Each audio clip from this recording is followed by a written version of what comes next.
नाही कुणाच्या बापाचं. जिल्हा परिषद शाळेत शिक्षकांच्या नियुक्त्या, झालं पाहिजे. जिल्हा परिषद शाळेत शिक्षकांच्या नियुक्त्या, झालं पाहिजे. शिक्षण आमच्या हक्काचं. नाही कुणाच्या बापाचं. सरकारचे शैक्षणिक धोरण हेच विद्यार्थ्यांचे मरण. जिल्हाधिकारी कार्यालयासमोर निदर्शने.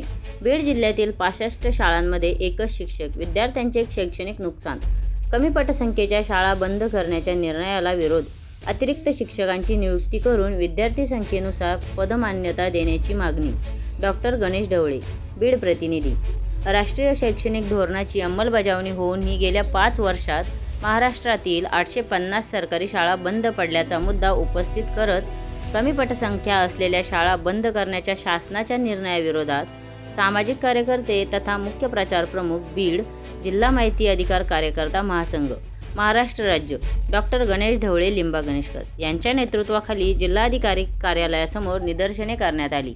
यावेळी सरकारचे शैक्षणिक धोरण हेच विद्यार्थ्यांचे मरण आणि शिक्षण हा आमचा हक्क आहे अशा घोषणांनी परिसर दणाणून गेला. आंदोलनानंतर जिल्हाधिकाऱ्यांमार्फत मुख्यमंत्री, पालकमंत्री तसेच शालेय शिक्षण मंत्री दादा भुसे यांना विविध मागण्यांचे निवेदन देण्यात आले. केंद्रीय शिक्षण मंत्रालयाच्या UDAS+ अहवालानुसार महाराष्ट्रातील एक शिक्षक असलेल्या शाळांची संख्या 9,000वर पोहोचली असून 2025-26 या वर्षात त्यामध्ये 1144ने वाढ झाली आहे. बीड जिल्ह्यातील 65 शाळांमध्ये मंजूर 2 पदे असतानाही केवळ एकच शिक्षक कार्यरत असल्याने विद्यार्थ्यांच्या शिक्षणावर विपरीत परिणाम होत असल्याचा आरोप यावेळी करण्यात आला. शासनाच्या शाळा विलिनीकरणाच्या धोरणामुळे ग्रामीण भागातील विद्यार्थ्यांच्या शिक्षणावर परिणाम होत असून शिक्षणाच्या वाढत्या खाजगीकरणामुळे सर्वसामान्य विद्यार्थ्यांचे भवितव्य धोक्यात आल्याची भावना आंदोलनकर्त्यांनी व्यक्त केली.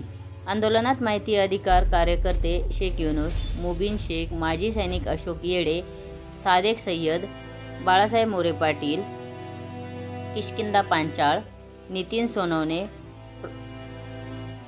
सामाजिक कार्यकर्ते भीमराव कुटे, हनुमान गोडके, ॲडव्होकेट प्राचार्य राजकुमार कदम, प्राचार्य DG तांदळे, ज्येष्ठ समाजसेवक डॉक्टर संजय तांदळे, बाजीराव ढाकणे, राजेंद्र आमटे, प्राचार्य ज्ञानेश्वर राऊत, पठाण रफिक, विठ्ठल डोळस आदी सहभागी झाले होते.